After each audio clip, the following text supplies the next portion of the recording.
ॐ अज्ञानतिमिरन्धस्य ज्ञानाञ्जनशलाकया चक्षुरुन्मिलितं येन तस्मै श्रीगुरवे नमः। नमो विष्णुपादाय कृष्णप्रेष्ठाय भूतले श्रीमते भक्तिवेदान्तस्वामिनिति नामिने। नमस्ते सरस्वते देवे गौरवाणी प्रचारिणे निर्विशेषा शून्यवादी पाश्चात्यदेशतारिणे। जय श्री कृष्ण चैतन्य प्रभु नित्यानंद, श्री अद्वैत गदाधर श्रीवासादि गौर भक्त वृंदा। हरे कृष्णा कृष्णा कृष्णा हरे हरे, हरे राम राम राम हरे हरे। ओके, तो हमने कल सेकंड वाला चैप्टर किष्किंधा कांड का वाल्मीकि रामायण से स्टार्ट करा था। और हमने वहाँ पे देखा था कि हनुमान जी की वहाँ पे एंट्री हुई है। और उनकी एंट्री कैसे हुई है कि सुग्रीव थोड़े डरे हुए हैं। और जो सुग्रीव देखते हैं यहाँ से दो राम और लक्ष्मण जो हैं, जो देखने में तो बड़े हष्ट पुष्ट लग रहे हैं, लेकिन वो मतलब साधु के भेष धारण किए हुए हैं। तो सुग्रीव को लगता है कि हो सकता है वाली ने भेजे हैं। तो सुग्रीव थोड़े से डर जाते हैं। और इसी दौरान आसपास के जो शिखर थे, पहाड़, वहां पे जो सुग्रीव के गुप्तचर जो और सचिव लोग जो आसपास थे, वो सब लोग भी भाग भाग के सुग्रीव के नजदीक आते हैं, ये बताने के लिए कि कोई अजीब से दो प्राणी यहाँ पे घूम रहे हैं, तो वी शुड बी केयरफुल। तो अब यहाँ पे सुग्रीव इतने डरे हुए हैं, तब यहाँ पे हनुमान जी का रामायण में फर्स्ट टाइम प्रवेश होते हैं। वो सुग्रीव से कहते हैं कि भाई तुमको ऐसे डरने की आवश्यकता नहीं है, किसी भी एंगल से ये ऐसा लग रही नहीं है कि तुम्हें मारने आए हैं। ठीक है, हमने कहाँ तक देखा था? 18 या 19 श्लोक तक हमने देख लिया था। आज हम उसके आगे से करेंगे। तो मैं स्क्रीन शेयर करता हूँ।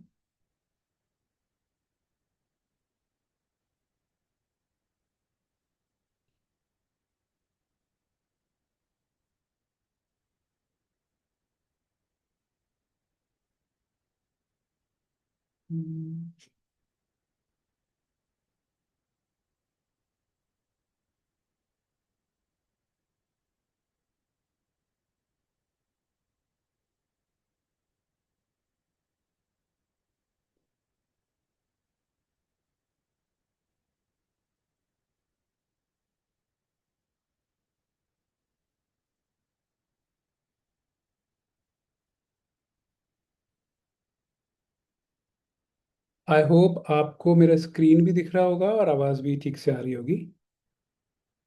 कोई एक अनम्यूट करके थोड़ा बता सकते हैं अगर सब चीज़ ठीक से आ रही है तो, या चैट में।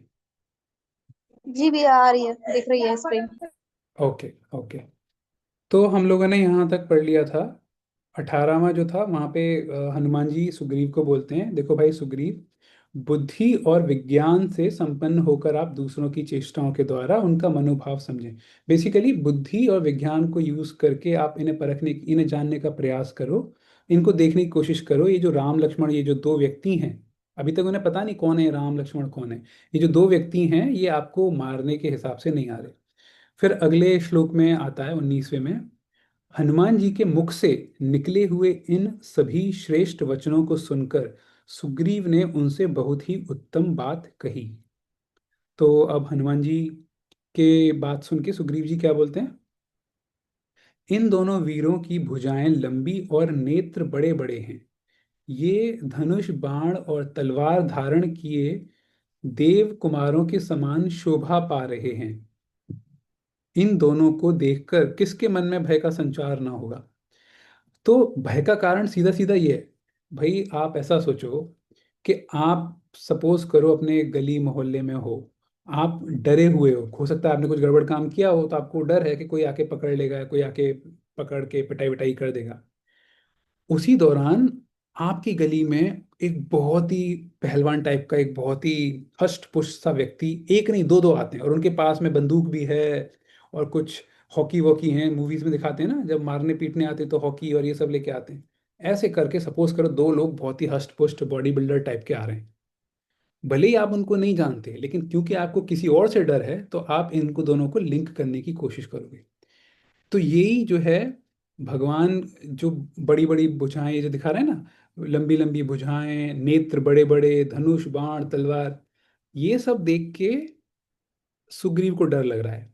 लेकिन इन्हीं सबको देख के हम पीछे के जब अरण्य कांड में जो पीछे निकला है, वहां पे आप देखेंगे भगवान के इसी रूप को, इसी सुंदर रूप को देख के जो वहां पे कई सारे जो मुनि, ऋषि मुनि पूजा कर रहे थे, मतलब तपस्या करते थे, वो बहुत मोहित हो जाते हैं। सेम भगवान, सेम भगवान के ऊपर की जो जो इनके पास आभूषण या उनके पास जो अस्त्र शस्त्र हैं, सब कुछ सेम, लेकिन किसी व्यक्ति के अंदर जो दिमाग में चल रहा है उसके बेसिस पे वो भगवान को अलग अलग तरीके से परसीव कर रहा है, अलग अलग तरीके से महसूस कर रहा है, देख पा रहा है। आप इसको एक बार ऐसे एग्जाम्पल से भी देख सकते हैं ना। सेम कृष्ण भगवान थे, अभी वो यशोदा माँ को तो बहुत ही दुलारे, बहुत ही प्रिय ऐसे लगते थे, है ना, वात्सल्य भाव उनके अंदर उमड़ता था। फिर गोपियों को देख के उनको प्रेमी की तरह वो भगवान दिखते थे। और जो बाकी के जैसे श्रीधामा और ये सारे के सारे उनके जो मित्रगण थे, गोपाल जो थे, उनको कृष्ण भगवान अपने फ्रेंड की तरह, मतलब कृष्ण भगवान को देखते ही उनके अंदर कौन सी भावना आती थी, एक फ्रेंड वाली। और यशोदा माँ जैसी कृष्ण भगवान को देखती थी, सेम कृष्णा को, उनके अंदर कौन सी भावना उत्पन्न हो रही है, ममत्व, वात्सल्य भाव उत्पन्न हो रहा है। तो अब उसी प्रकार से जैसे शिशुपाल था, शिशुपाल जैसे ही कृष्ण भगवान को देखता था उसके अंदर में कौन सी भावना आती थी, ईर्ष्या की, कॉम्पिटिटर टाइप की, और बहुत ही एक नेगेटिव टॉक्सिक ईर्ष्या वाली भावना आती थी। दुर्योधन कृष्ण भगवान को देखते कैसे समझता था, कैसी भावना आती थी, कि यार नॉर्मल सा बंदा है ये। तभी तो वो जो है, जब वो सुलह करवाने के लिए आ रहे थे लास्ट टाइम कृष्ण भगवान, तो दुर्योधन उनको एक जाल में पकड़ने की भी कोशिश करता है। वो भगवान उस समय अपना विराट रूप दिखाते हैं, लेकिन भगवान को बांधने की कोशिश करता है। तो इसका मतलब सेम कृष्ण भगवान को दुर्योधन जो है वो एक नॉर्मल इंसान की तरह देख रहा था।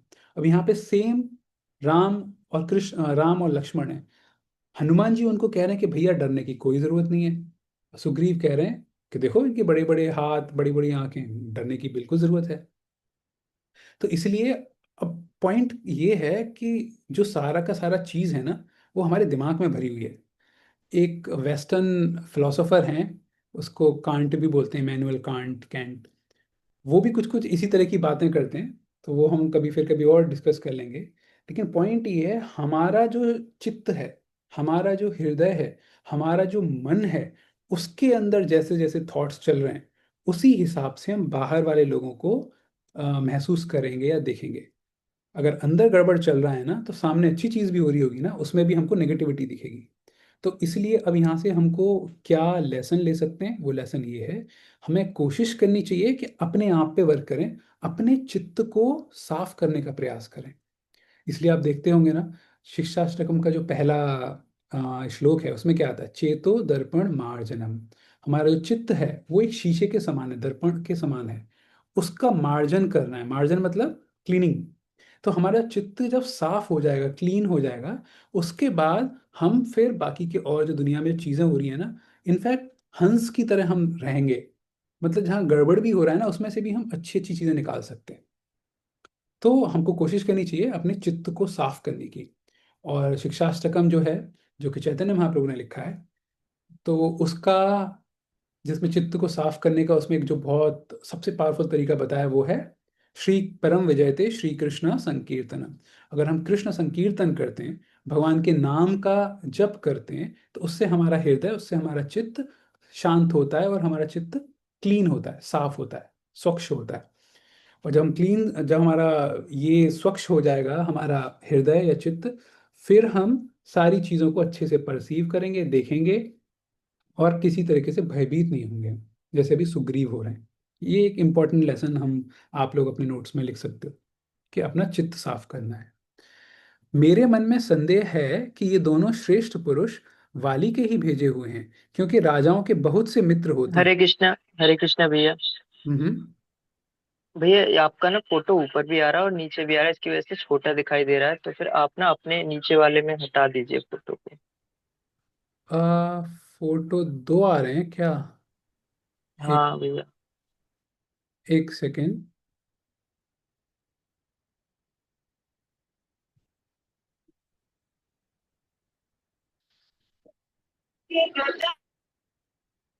अभी भी कल भी सेम फॉर्म में थी ना क्लास, ऐसे ही तो हुई थी। ओके। मैंने कल देखा नहीं था, बट इसीलिए मैंने बोला नहीं, बट ये हो जाएगा भैया। एक्चुअली आप अगर यहाँ पे अभी मुझे चेक करना पड़ेगा। मैं फॉन्ट बड़ा कर दे रहा हूँ फिलहाल के लिए, इस चीज़ को फिर मैं बाद में देख लूंगा। ठीक है, अभी ठीक है। आई मीन फॉन्ट मैंने बड़ा कर दिया है अभी। ठीक है भैया। ओके।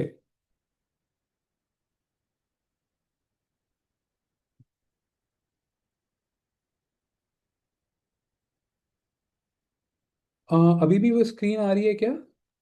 हाँ, हरे कृष्णा प्रभु जी। मुझे ये हाँ। कहना है, हम लोग खुद से भी जूम कर पा रहे हैं।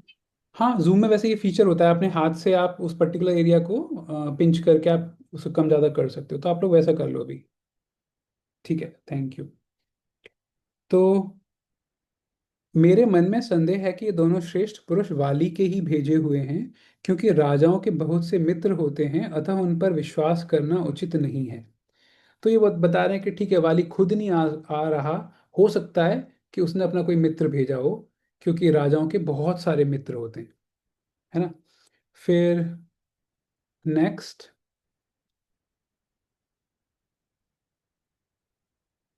हम्म। प्राणी मात्र को छद्म वेश में विचरने वाले शत्रुओं को विशेष रूप से पहचानने की चेष्टा करनी चाहिए। ये छद्म भेष मतलब एक तरह से कम, मतलब थोड़ा चेंज्ड भेष, कि मतलब हम लोगों को जो कभी भी, जो भी कोई व्यक्ति अगर अपना भेष बदल के आ रहा है या इस तरह से कोई रह रहा है, तो हमको ऐसे लोगों के लिए बड़ा केयरफुल रहना चाहिए, है ना। प्राणी मात्र को छद्म वेश में विचरने वाले शत्रुओं को पहचानने की चेष्टा करनी चाहिए, क्योंकि वे दूसरों पर अपना विश्वास जमा लेते हैं, परंतु स्वयं किसी का विश्वास नहीं करते, और अवसर पाते ही उन विश्वासी पुरुषों पर ही प्रहार कर बैठते हैं।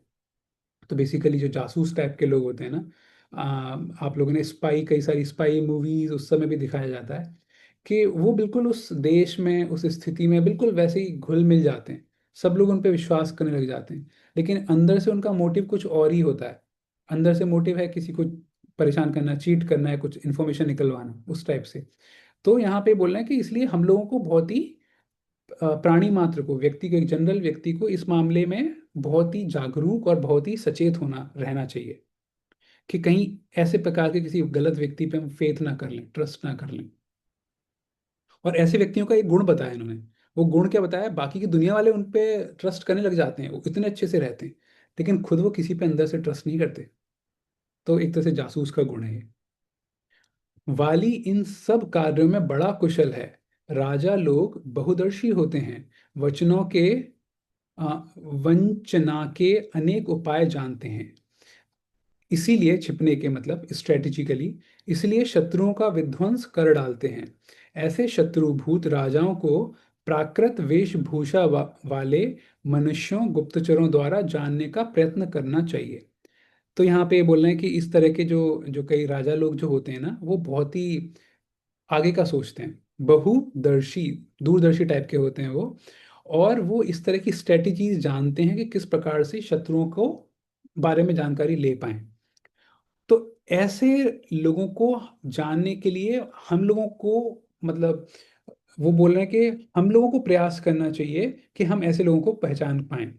यानी कि जो सुग्रीव के जो आसपास के असिस्टेंट्स हैं, उनको ये प्रयास करना चाहिए कि ऐसे लोगों को अच्छे से वो समझ पाएं, ऐसे लोगों के सामने वो केयरलेस ना हो जाएं, उन पे 100% ट्रस्ट ना कर लें। तो वो बैकग्राउंड में अपने आसपास के जो वानर हैं उनको ये बताना चाह रहे हैं कि भाई आप इनको हल्के में मत लो, जो कि हनुमान जी बता रहे थे। तो ये बैकग्राउंड में बताने के बाद अब वो सीधे हनुमान जी पे आते हैं। पहले हनुमान जी जो कह रहे थे ना, कि आप डरो मत, अभी तक उनको एड्रेस किया है कि डरना क्यों जरूरी है। डरना इसलिए जरूरी है कि राजा लोग बहुत कपटी टाइप के होते हैं, वो कुछ भी स्ट्रेटेजी लगा के हो सकता है हमको मारने वारने के लिए आए हों। तो अब वो हनुमान जी से बोलना स्टार्ट करते हैं। अतः कपिश्रेष्ठ, अ, अतः कपिश्रेष्ठ, तुम भी एक साधारण पुरुष की भांति यहाँ से जाओ, और उनकी चेष्टाओं से, रूप से तथा बातचीत के तौर तरीकों से उन दोनों का यथार्थ परिचय प्राप्त करो। तो आप अगर इस वाले श्लोक को देखोगे, तौ त्वा तौ त्वया प्राकृतेनेव गत्वा ज्ञेयौ प्लवङ्गम इंगतानां प्रकारैश्च रूपव्याभाषणेन च। तो कह रहे हैं अपने उनके किस तरह का उनका भाषण है, किस तरह से तौर तरीके, उन सबको जानने की प्रयास करो आप। अब आप यहाँ पे एक चीज ध्यान दीजिए, ये बात किसको बोल रहे हैं? वो हनुमान जी को। कपि श्रेष्ठ। हनुमान जी वैसे वानर कैटेगरी में आते हैं। वानर मतलब एक तरह से मंकी वाली कैटेगरी में, और मंकी थोड़े से रेस्टलेस टाइप के होते हैं। लेकिन हनुमान जी नॉर्मल मंकी नहीं थे, नॉर्मल वानर नहीं थे। वैसे वानर का मतलब होता है जो नर ना हो।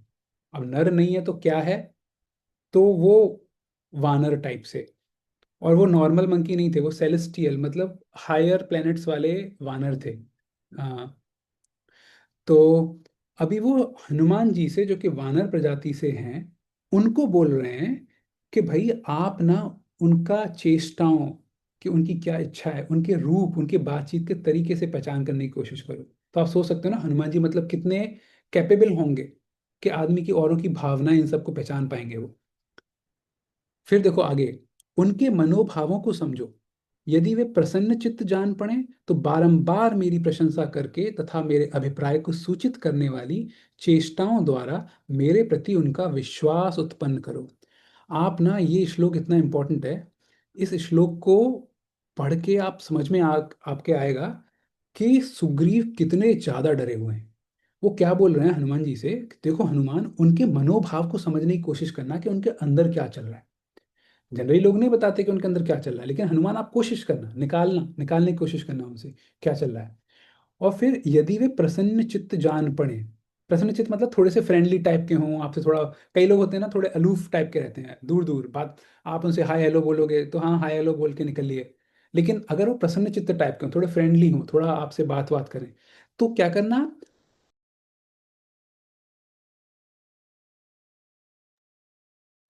आई गेस वो मीटिंग से लॉग आउट हो गया था। मैं दोबारा से शेयर कर रहा हूँ स्क्रीन।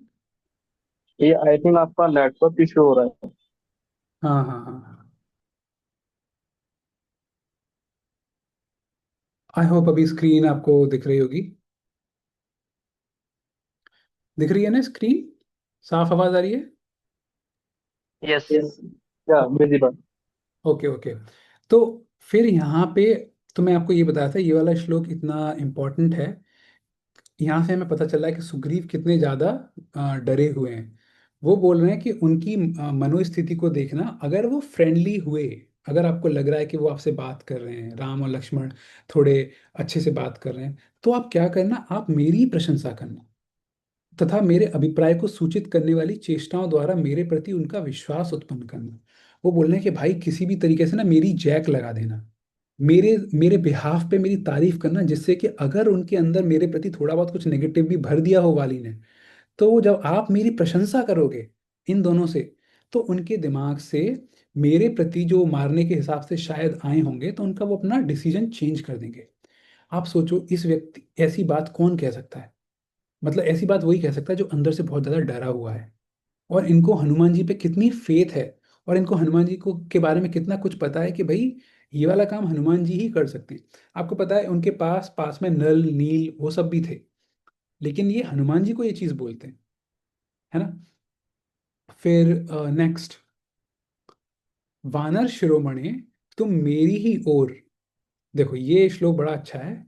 ममैवाभिमुखं स्थित्वा पृच्छत्वं हरिपुंगव प्रयोजनं प्रवेशस्य वनर वनरस वनस्यास्य धनुर्धरौ। ये बोलना है, वानर शिरोमणि, तुम मेरी ही ओर मुंह करके खड़ा होना और उन धनुर्धर वीरों से इस वन में प्रवेश करने का कारण पूछना। अब जरा इस वाले को थोड़ा सा समझते हैं। ये यहाँ पे क्या बोल रहे हैं? ये बोल रहे हैं कि देखो ये पहाड़ है, इस पहाड़ के ऊपर यहाँ पे सुग्रीव और उनके दो तीन और नल नील वो लोग हैं, दो तीन, अभी हनुमान जी भी यहाँ पर हैं। यहाँ पे नीचे जो जो प्लेन एरिया है, यहाँ पे भगवान श्री राम और लक्ष्मण है। अब ये बोल रहे हैं हनुमान तुम अभी यहाँ हो, यहाँ से उतर के जाओ इधर नीचे, राम लक्ष्मण से मिलो। लेकिन जब राम लक्ष्मण से जब तुम बात कर रहे हो ना, तो तुम्हारा फेस जो होगा, सपोज करो ये फेस है हनुमान जी का, वो फेस मेरी साइड हो, जिससे कि मैं यहाँ से आपके फेस को देख पाऊं, आपके चेहरे पे आने वाले एक्सप्रेशंस को मैं देख पाऊं। उससे क्या होगा कि आपके उन एक्सप्रेशंस को देख के मुझे पहले से ना संकेत मिल जाएगा कि ये जो दो लोग हैं ना, ये लोग किस प्रकार के। और आप इस तरह से एक्सप्रेशंस देना भी। तो अगर आपके एक्सप्रेशन से बेसिकली मुझे पता चल जाएगा कि मुझे डरना चाहिए या मुझे मतलब नॉर्मल रहना चाहिए, है ना। तो अब यहाँ से समझने वाली बात ये है, वो बेसिकली हनुमान जी को बोले आप सिग्नल देते रहना। लेकिन आप एक बात सोचो, जब हनुमान जी इस साइड में होंगे, सुग्रीव इस साइड में है, ठीक है, सुग्रीव इस तरह से हनुमान जी को देख रहे हैं, तो इन हनुमान जी से जब राम और लक्ष्मण बात करेंगे तो राम और लक्ष्मण कैसे देखेंगे, इस तरह से, है ना, जमीन पे राम और लक्ष्मण, उनका चेहरा इस तरफ होगा। और इधर जो सुग्रीव हैं, सुग्रीव को राम और लक्ष्मण की क्या दिखेगी, पीठ। राम और लक्ष्मण का चेहरा नहीं दिखेगा। आप आप चाहो तो आंख बंद करके इस चीज को, इस सिचुएशन को इमेजिन करने की कोशिश करो। तो सुग्रीव जब ऊपर से देख रहे हैं, उन्हें राम और लक्ष्मण के चेहरे के, फेस के एक्सप्रेशन नहीं दिख रहे। उनको एक्सप्रेशन किसके दिख रहे हैं, हनुमान जी के। वो इस चीज की बात हनुमान जी को बोल रहे हैं। इससे होगा क्या कि इनको पता चल जाएगा कि मुझे डरना चाहिए या क्या, मतलब हनुमान जी सिग्नल दे देंगे। यहाँ पे एक और इंपॉर्टेंट चीज आती है।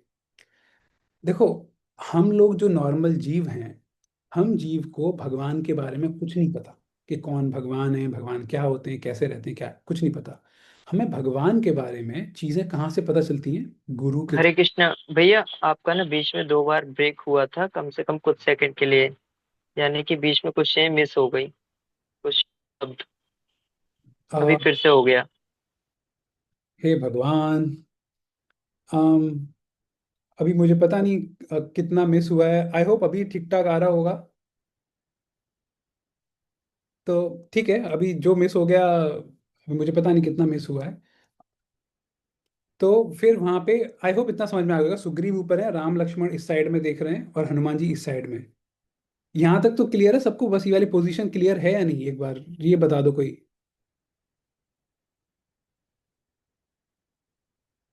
हरे कृष्णा।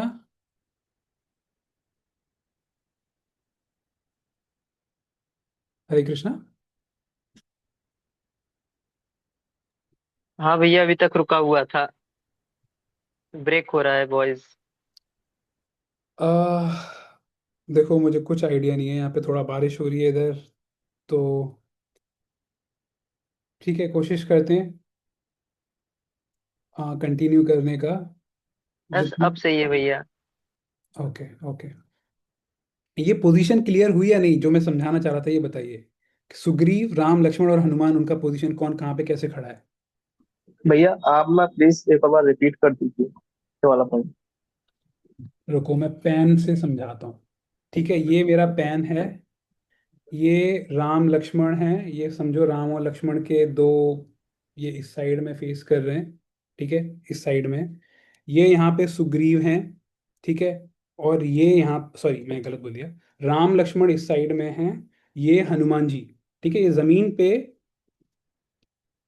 ये पोजीशंस क्लियर होना जरूरी है जिससे हमें कंसेप्ट समझ में आएगा। तो ये इस साइड में राम और लक्ष्मण देख रहे हैं, ये हनुमान जी इस साइड में है, ठीक है। ये हनुमान जी इस साइड में देख रहे हैं। इधर यहाँ पे सुग्रीव ऊपर पहाड़ पर है, वो ऊपर से नीचे देख रहे हैं। तो सुग्रीव को राम और लक्ष्मण जो दो हैं, इनकी पीठ दिख रही है। और हनुमान जी का उनको चेहरा दिखेगा, क्योंकि हनुमान जी इस साइड से हैं, इस तरह से। ठीक है। आई होप ये वाली चीज क्लियर हो गई होगी। ये क्लियर है। Yes. Yes I understand. Okay. तो अब समझो, अब इसका हमारी लाइफ से कैसे जुड़ा हुआ है ये वाला पॉइंट, कि हम लोग जो नॉर्मल जो जीव होता है, जीव को हम तो जानते नहीं है क्या भगवान, कौन भगवान, क्या स्पिरिचुअलिटी, क्या कुछ पता नहीं ना हमको कि लाइफ का पर्पस क्या है क्या नहीं है। तो वो हम कैसे जान पाते हैं, वो हम जान पाते हैं गुरु के थ्रू, मेंटर के थ्रू, है ना। शिक्षा गुरु, दीक्षा गुरु, अलग अलग प्रकार के गुरु होते हैं, उन गुरुओं के थ्रू हम जान पाते हैं कि कौन भगवान है। तो गुरु इतना ज़्यादा इम्पोर्टेंट हो जाता है कि कई बार कुछ समय के लिए हो सकता है हम भगवान की, जो शायद भगवान हो, हम उनकी पीठ देखने को भी तैयार हैं। मतलब हम इतने ज़्यादा इंटरेस्टेड नहीं है कि हमें भगवान का चेहरा दिखे। लेकिन गुरु का, अभी यहाँ पे हनुमान जी जो है वो गुरु का कार्य कर रहे हैं। भगवान है राम लक्ष्मण, हनुमान जी हैं गुरु। अभी वो गुरु वहां पे जाके सुग्रीव को बताएंगे कि भैया ये भगवान है या कोई और है। तो हनुमान जी हो गए गुरु, राम लक्ष्मण भगवान है, ये सुग्रीव हो गए एक नॉर्मल जीव जैसे हम लोग हैं।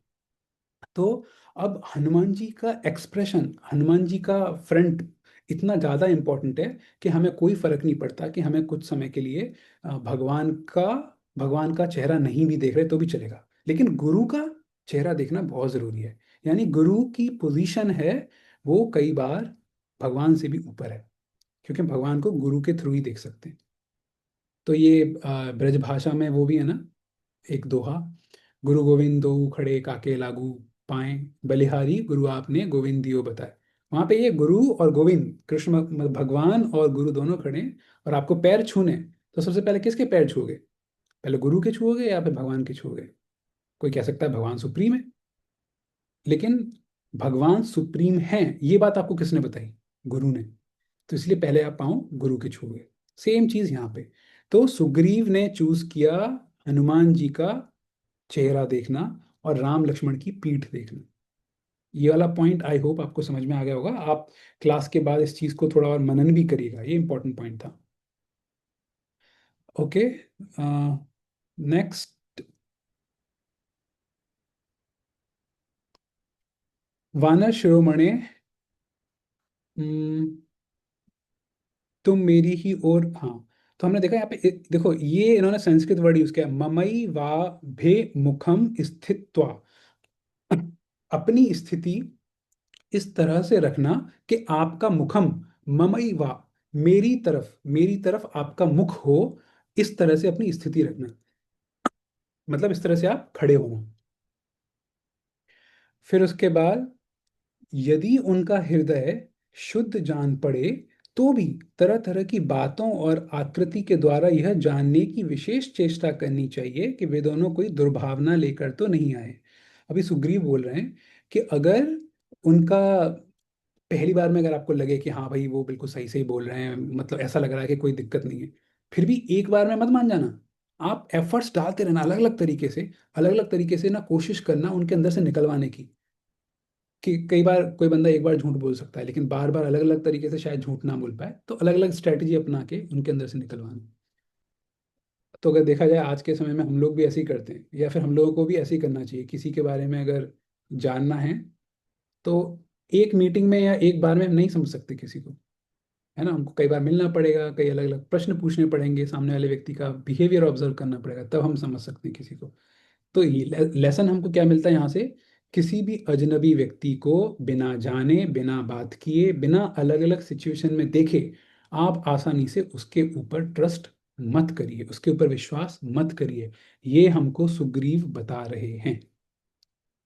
नेक्स्ट, वानरराज सुग्रीव के इस प्रकार आदेश देने पर पवन कुमार हनुमान जी ने उस स्थान पर जाने का विचार किया जहां श्री राम और लक्ष्मण विद्यमान थे। फिर अत्यंत डरे हुए दुर्जय वानर सुग्रीव के उस वचन का आदर करके बहुत अच्छा कहकर महानुभाव हनुमान जी जहां अत्यंत बलशाली श्री राम और लक्ष्मण थे उस स्थान के लिए तत्काल चल दिए। तो अभी उनसे बोल के सुग्रीव जी को कि ठीक है जैसा आप कह रहे हो मैं करता हूँ, हनुमान जी नीचे आ जाते हैं राम लक्ष्मण के पास। यहाँ पे जरा एक चीज नोटिस करिएगा, अत्यंत डरे हुए दुर्जय वानर सुग्रीव के उस वचन का आदर करके। यहाँ से एक चीज हमें पता है क्या, कौन सी चीज पे फोकस हो रहा है?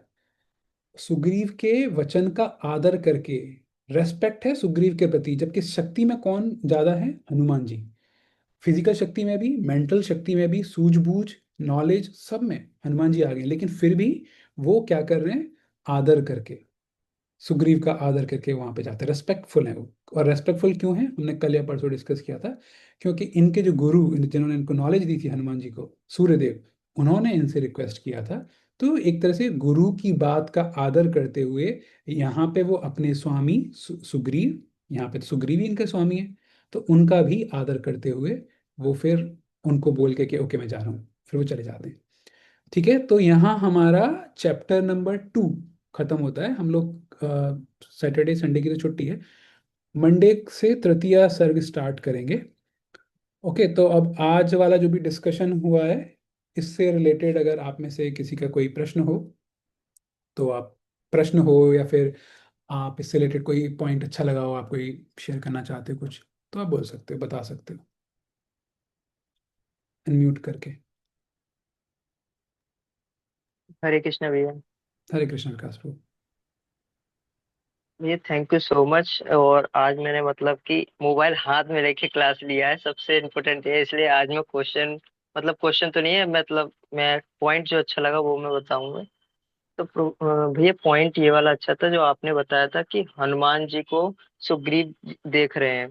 तो इसमें हमने इस्कॉन में ही सीखा है कि मतलब गुरु की इम्पोर्टेंस क्या है। तो हम डायरेक्टली हम जैसे टेम्पल में भी एंटर होते हैं तो हम सबसे पहले डिवोटी को दंडवत प्रणाम करते हैं, फिर प्रभुपाद जी को करते हुए देखते हैं, उसके बाद हम डिटीज को करते हैं। बट ये वाली चीज कभी मान लो मैं साथ में किसी को लेके गया तो वो इंसान ना बिल्कुल भी कहेगा यार ये क्या तुम गुरु को छोड़ के भगवान को छोड़ के गुरु के पहले प्रणाम कर रहे हो। तो वो इस चीज को नहीं समझता है। बट ये सबसे इम्पोर्टेंट पॉइंट है हमारे लिए कि भगवान से ही बढ़ के गुरु हैं। बेशक उन्होंने ना ये वाला श्लोक पढ़ाया, आपने बताया था गुरु देखन, यानी वो जो श्लोक आपने बताया था काके लागो पाए, तो हम्म। वो वाली चीज उन्होंने पढ़ी है लेकिन फिर भी उसको उन्होंने डीप से अंडरस्टैंड नहीं किया है। तो हम्म। उनको लगता है कि भगवान ही सबसे सुप्रीम है, तो उनके अलावा कोई भी सामने खड़ा होगा हम नहीं छुएंगे उनके। तो ये वाली चीजें इस्कॉन से सीखने को मिली और आपसे भी, तो ये वाला पॉइंट सबसे बेस्ट था। हम्म। हरे कृष्णा। हरे कृष्ण भैया। अच्छा विकास प्रभु, ये कहना चाहूंगा मैं कि ये ऐसा क्यों लगता है, मतलब इस्कॉन में भी बहुत से लोग इस चीज से अनभिज्ञ रहते हैं, लेकिन बाकी लोगों को ऐसा क्यों लगता है, ये फील, हाँ ऐसा तुमने प्रभु जी। महसूस किया ना, ऐसा क्यों लगता है? हाँ, क्योंकि प्रभु जी उन्होंने ना पता है जैसे उनका फिजिकल जो लाइफ है उन्होंने अपनी स्टडी में केवल पढ़ा है, तो उनको जब पढ़ाया जाता है तो उनको उस चीज को डीप से नहीं पढ़ाया जाता है। तो बोलते हैं कि ज्ञान पूर्ण तरीके से होना चाहिए बट वहां पर उनको पूर्ण ज्ञान दिया ही नहीं जाता है। उनको एक नॉर्मल वे में बता देते हैं बट उस चीज पर वो थिंक भी नहीं कर पाते हैं, इसीलिए उनको लगता है हम्म। भी पहले पढ़ी है। और स्टूडेंट भी अपने मतलब लाइफ में पढ़ते हैं बट उनको जब रियलिस्टिक्स में पता चली है तो वो यहाँ पर मतलब इस्कॉन में आकर ही पता चला है इस्कॉन यानी कि गुरु की वैल्यू। तो फिर वो उस चीज को अंडरस्टैंड कर पाए और समझ पाए। ये तो मेरा है, बाकी और तो मेरे को नहीं पता है प्रभु जी। हाँ, उसका सबसे बड़ा कारण ये है कि ये जो जीव है ना, बद्ध जीव, ये शॉर्टकट मेथड को अडॉप्ट करता है। Shortcut method yes. ऐसे है कि वो भगवान को गुरु इसलिए मान लेता है कि भगवान जो है उसमें कोई टोका टोकी तो करते नहीं है। भाई उसके मन में जो आता है, भगवान की डिटीज है, उसके सामने बोलता रहता है, करता रहता है, भगवान ऐसा ऐसा। लेकिन जब साधु संग में आता है, उसके बाद में जब गुरु के पास पहुंचता है, तो गुरु उसकी टोका टाकी करता है।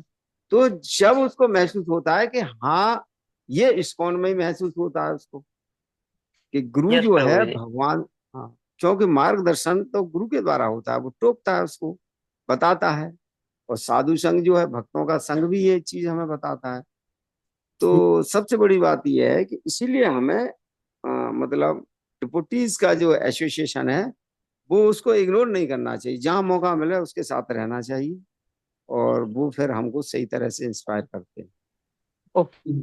अरे थैंक यू, ये वाला पॉइंट ना, एक तरह से ये वाला, ये इम्पोर्टेंट पॉइंट था कि कई बारी ना हम लोग गुरु का मतलब ऐसा मत सोचिए कि आजकल जैसे कई सारे गुरु रहते हैं, वैसी बात नहीं है। गुरु मतलब कोई भी आपको अच्छे से बिना किसी अपने इंटरनल मोटिव के आपको गाइड कर सके। बेसिकली जो हमारे शास्त्र जो हमें बताना चाह रहे हैं, है ना, शास्त्र की बातों को अच्छे से समझा सके और उसका अंदर से कुछ सेल्फिश मोटिव ना हो, वो कोई भी ऐसा गुरु हो सकता है। तो अगर हम नॉर्मल, कई लोग जो है ना केवल भगवान को ही गुरु मान के वो कहते हैं हम किसी गुरु गुरु को नहीं मानेंगे, तो वहां पे गड़बड़ यही है कि ना वो फिर मन में जो आ रहा है वैसा कर रहे हैं, है ना। लेकिन हमें कोई तो गाइडेंस के लिए कोई तो चाहिए, गुरु मत बोलो, गाइड बोल लो, मेंटर बोल लो, कुछ भी बोल लो, लेकिन कोई मेच्योर व्यक्ति को इससे हमको सुनना चाहिए। Thank you Radha Mohan Prabhu and thank you Vikas Prabhu, ये वाला पॉइंट एलाबोरेट करने के लिए। शिवानंद प्रभु आपका सवाल है, यस, पूछिए। भैया एक तो क्वेश्चन था छोटा सा और एक पॉइंट भी था। तो पहले क्वेश्चन पूछता हूँ भैया, आपने कल मैं शायद ज्वाइन कर रहा था, आपने एक विज्ञान का मतलब बताया था, वो आप बता सकते हैं भैया दोबारा? हाँ, विज्ञान का मतलब क्या होता है, नॉर्मल साइंस यही होती है कि आप किसी चीज को ऑब्जर्व करोगे, देखोगे कई बार कि एक ही चीज बार बार हो रही है, उसको देख के फिर आप रूल बना दोगे कि भैया जब भी ये चीज होगी इसका मतलब ये। एग्जाम्पल के तौर पे गुरुत्वाकर्षण फोर्स जो होती है, उसका देखा था कि हम देखते हैं कोई सी भी चीज, पेन ऊपर से फेंका, पेन नीचे गिरा, ये बॉल ऊपर से छोड़ी वो नीचे गिरी, आदमी ऊपर से छोड़ा वो नीचे गिरा, हर चीज नीचे की तरफ गिर रही है। तो इसका मतलब जब 10 अलग अलग चीजों को देखा कि चीजें गिर रही हैं ऊपर से, इसका मतलब कोई एक फोर्स है। तो ये हमने एक रूल बना दिया। तो साइंस का मतलब या विज्ञान का मतलब ये होता है, पहले ऑब्जर्व करो, ऑब्जर्व करने के बाद एक रूल बनाओ कि भैया ये रूल है, और इस रूल के बेसिस पे आगे किसी नई चीज को प्रिडिक्ट करो। तो 3 स्टेप होती है साइंस में। पहला पहला पॉइंट, ऑब्जर्व करो, ऑब्जर्व किया कि गुरुत्वाकर्षण गुरुत्वाकर्षण फोर्स थी, अलग अलग चीजें गिर रही थी। दूसरा, जो रूल, मतलब दूसरा चीज क्या, हमने रूल बना लिया जब भी कोई चीज ऊपर जाएगी, हमने छोड़ा तो गिरेगी। ये सेकंड चीज है, हमने रूल बना लिया। तीसरा चीज क्या है, अब मेरे सामने ये पेन है, अब मैंने पेन अगर मैं छोड़ूंगा तो उसका क्या होगा। अभी तक छोड़ा नहीं है, लेकिन अगर छोड़ दिया तो क्या होगा। ये वाला चीज जो है ये थर्ड स्टेप है। तो मैं पहले से ही कह सकता हूँ, क्योंकि मुझे रूल पता है कि कोई सी चीज ऊपर से छोड़ेगा वो नीचे गिरेगी, तो मैं पहले से ही वो चीज, एक्चुअल में वो इवेंट नहीं हुआ लेकिन मैं उसको प्रिडिक्ट कर सकता हूँ। दैट इज विज्ञान। तो जिसको भगवत गीता में भी कृष्ण भगवान बताते हैं ना, 9वें अध्याय में। तो सेम चीज यहाँ पे हनुमान जी इसको सुग्रीव को भी यही बोल रहे थे कि भाई आप ही इस विज्ञान को यूज करो। आपने लाइफ में पहले कई सारे लोगों को देखा है, ऑब्जर्व किया है, पता है आगे आएगा। जब राम भगवान की जो चार, मतलब इनको जब सर्च के लिए जब भेज रहे थे, 4 टीम बनाई थी भेजने के लिए अलग अलग दिशाओं में, चारों दिशाओं में। तो सुग्रीव जो है ना, वो एक एक दिशा के बारे में बता रहे थे। आप जब नॉर्थ में जाओगे तो ये पड़ेगा, फिर ये पड़ेगा, फिर उसके बाद ये मिलेगा, वहां मत जाना, फिर यहाँ पे जाना, ऐसे करके वो पूरा बताते हैं सुग्रीव। तो उनको पूरा अच्छा खासा एक्सपीरियंस था पूरे कॉन्टिनेंट का या पूरे यूनिवर्स का, उनको पूरा अच्छा खासा नॉलेज था। तो वो यहाँ पे ये कह रहे हैं, ये जो एक्सपीरियंस है आपको, उस एक्सपीरियंस को यूज करके अब आप इन लोगों को देखो और सोचो, क्या ये किसी भी एंगल से ऐसा लगता है कि आपको मारने आए होंगे। तो ये था विज्ञान वाला पॉइंट। समझ में आया? ओके। ओके जी भैया, थैंक यू भैया। अच्छा, हम्म। और पॉइंट ये था भैया, जैसे आज की क्लास का, जैसे सुग्रीव को, बेशक वो है राम लक्ष्मण, भगवत स्वरूप भगवान है, और लेकिन जब उनको वो देख रहे हैं सुग्रीव, तो उनको वो लग रहा है कि ये मतलब कि मेरे दुश्मन ने, बाली ने भेजे हैं मुझको मारने वगैरह के लिए, है ना। तो ऐसे ही क्या होता है कि जनरली हम अगर लाइफ में भी देखें, है ना, कि हमको जब तक बोला ऐसा एक एक वो है कि कुएं में जब तक घुसेंगे नहीं तब तक उसका पता नहीं पड़ेगा कि कितना गहरा है, या फिर हमने कुएं में झांक के नहीं देखा, तो कई बार भी हम किसी बहुत सारी चीजों को जज कर लेते हैं, चाहे वो कुछ इस्कॉन में हो कि इस्कॉन का ये होता है वो होता है। इनफैक्ट मैं एक क्लास में सुन रहा था, उन प्रभु जी ने एक फोटो दिखाया, हाँ, कि एक लड़का था, वो लंगड़ा के चल रहा था। फिर प्रभु जी ने क्वेश्चन पूछा कि बताओ इसका रीजन क्या हो सकता है, कि इसके पैर में चोट लगी, कोई कहता है इसका एक्सीडेंट हुआ है, पर उसकी एक्चुअल पता है क्या हुआ था, उसकी चप्पल टूटी हुई थी। अच्छा। हम्म। रीजन ये था, तो इसलिए वो लड़का लंगड़ा के चल रहा था। तो कई हम्म। बार ना हम, और शायद कुछ ऐसा भी है ना भैया, कि मुझे याद नहीं आ रहा कि हमको वो चीज सुन के पढ़नी चाहिए, ऐसा कुछ है, मतलब मुझे याद नहीं है, पता नहीं, ऐसा कुछ आप ही ने बताया था, क्लास में बहुत सुनते हैं हम लोग कि वो करना है तो कानों से सुनो उसको, मतलब ऐसा कुछ बोलते हैं कि कानों से पढ़ो, ऐसा कुछ चीज होता है मतलब। हाँ, ये धाम के लिए आता है कि धाम का दर्शन हम कानों के थ्रू कर सकते हैं। धाम का दर्शन आंखों से नहीं होता इनिशियली। धाम का दर्शन केवल कानों से होता है। कैसे होगा, होता है कानों से। फॉर एग्जाम्पल, आप जगन्नाथपुरी गए, या आप मायापुर गए, या वृंदावन गए, तो अभी आंखों से तो आपको एक नॉर्मल वो दिखेगा, जैसे गोवर्धन पर्वत है, आंखों से अगर अगर आपको उसका कुछ नहीं पता, आंखों से आपको क्या दिखेगा कि भाई ये तो कोई माउंटेन टाइप का है, बस इतना ही दिखेगा। लेकिन अगर आपने कानों से पहले श्रवण कर रखा है कि वृंदावन में ये जो पर्वत है ये वही पर्वत है जो इंद्र ने जब बारिश करी तो कृष्ण भगवान ने, स्वयं कृष्ण भगवान ने अपने लेफ्ट हैंड की छोटी वाली उंगली से 7 दिन 7 रात तक इसको उठा के रखा, और इंद्र ऊपर से ये सब करता रहा, लेकिन इस पर्वत ने सब कुछ झेला। और कृष्ण भगवान इस पर्वत के नीचे बाकी सारे ग्वाल और ब्रजवासियों के साथ बहुत ही अच्छे से आदान प्रदान कर रहे थे। ये सारा का सारा बात जब आप सुनोगे, कानों से सुना ना, उसके बाद अब आप जाओगे धाम में, और अब जब आप उस गोवर्धन पर्वत को देखोगे तो आपका नजरिया ही बदल जाएगा, आपके अंदर से भक्ति भाव आएगा अब जब आप उस गोवर्धन पर्वत को देखोगे। तो इसलिए श्रवणम सबसे ज्यादा इंपॉर्टेंट है। आंखों से इतना फर्क नहीं पड़ता प्रभु, हमारी जो भावना, हमारी जो अंदर की हृदय की जो भावनाएं होती हैं वो चेंज होती है कानों के थ्रू जब हम श्रवण करते हैं। भक्ति सिद्धांत सरस्वती महाराज भी इस चीज को बहुत फोकस करते थे, जो शिला प्रभुपाद के स्पिरिचुअल मास्टर थे। तो और इसलिए जब कहा जाता है ना, जब हम भगवान के नाम का जप करें वो भी इस तरह से करें कि वो जो उसका जो साउंड है वो आवाज हमारे कानों तक जाए। कोशिश करें मन मन में ना करें। ठीक है। और आपने जो पॉइंट बताया ये सुग्रीव वाला, थैंक यू। तो एक्चुअली ये वाला जो सेक्शन है ना किष्किंधा कांड में, और भी आगे जो जो आएंगे, यहाँ से आपको एक एक श्लोक में बहुत सारे लेसन्स मिलेंगे। तो इसलिए अच्छे से कॉपी पेन लेके अच्छे से आप नोट्स बनाइए। और अभी आज का हम यहीं तक रखेंगे। कल और परसों 2 दिन कोई क्लास नहीं है। तो आपसे विनम्र अनुरोध है कि हमने जितना पढ़ा है, अभी 2 चैप्टर हो गए हमारे, और आज 7वां दिन हो गया, मतलब डे 7 था आज। तो 7 दिनों में ये जो 2 चैप्टर हुए हैं, आप इनको, मैंने पीडीएफ शेयर कर ही दिया है ग्रुप में, आप उसको पढ़ लो एक बारी अगर टाइम मिले। अगर पीडीएफ को नहीं पढ़ना चाह रहे तो अपना काम करते करते ये जो है प्लेलिस्ट बना रखा है, उसका लिंक भी मैंने शेयर कर दिया ग्रुप में। इन वीडियोस को जो 7 दिन की हैं, 2x पे या 1.5x पे चला के अपना काम करते रहो, सुन लो। हो सकता है कुछ नए नए पॉइंट्स मिल जाएं, अपने 2 4 छोटे छोटे नोट्स बना लीजिए। ठीक है। फिर उसके बाद हम कल शाम को या परसों फिर हम क्विज आपको देंगे। ये क्विज में क्वेश्चंस होंगे जो हमारा जो पीछे का डिस्कशन हुआ है ना उससे रिलेटेड। तो आपका एक तरह से रिवीजन हो जाएगा। ठीक है। तो अभी हम इतने ही रखते हैं। सभी को धन्यवाद। ग्रंथराज श्रीमद् भागवतम की जय। वाल्मीकि रामायण की जय।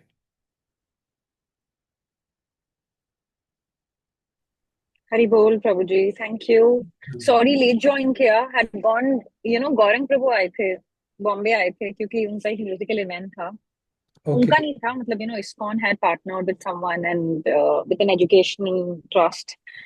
तो बहुत प्यारा इवेंट था एंड गौरंग प्रभु ने छोटा सा अपना लेक्चर दिया। तो सॉरी उस कारण अटेंड नहीं कर पाए, but I will definitely have a look at the playlist and जितना मेरे से हो पाए, सो दैट थोड़ा कैचअप हो जाएगा कुछ पहले का। No problem, no problem. Thank you, thank you for joining. Thank you Prabhu ji. Hare Krishna. Hare Krishna.